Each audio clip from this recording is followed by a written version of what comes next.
hem de tocar de peus a terra. Tenim bones perspectives, perquè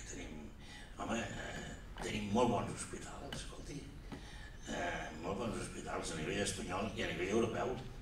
El Clínic, per exemple, és un dels primers 4 hospitals d'Europa. Està catalogat com això, no? I tenim fins i tot important, encara que de cara a l'assistència diària no tingui tanta importància, tenim bona recerca en el món de la medicina i de la biologia, no? Des de la recerca sobre el càncer fins a la genòmica i tot el que vostès vulguin, tenim bona recerca. Estem pujant en prestigi en aquest camp de la recerca, no estem a dalt de tot, de bon tros, però se'ns valora.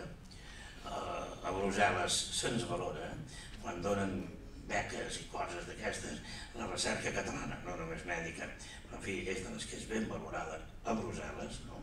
Potser va ajudar una mica el pas, encara que va ser fugaç, d'en Mas-Colell com a director del Centre Europeu de Recerca,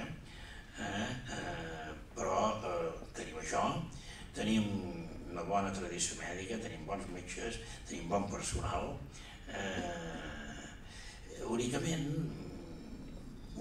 doncs hem de ser conscients que tot això li hem de treure com aquell que té una fàbrica ben instal·lada però li agafa un moment de crisi i aquella fàbrica ben instal·lada amb bons operaris el que ha de fer és veure si en comptes de funcionar a base d'una despesa de 100 pot funcionar a base d'una despesa de 90 o de 95 que és el que marca el canvi entre ser competitiu o no ser competitiu.